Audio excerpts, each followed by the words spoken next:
Hello, today I'm going to show you how to resolve an expiration problem with your promo code on OneXBet.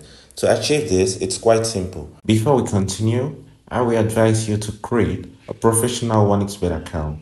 To achieve this, you go to registration, choose a registration method of your choice by phone, fill in your informations, then at the level of promo code, type Chelsea TV.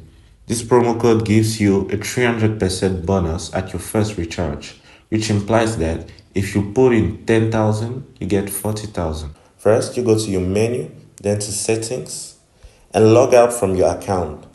Once you log out from your account, you go back to your registration, go to full registration, fill in your informations, and at promo code, you're going to type Chelsea TV.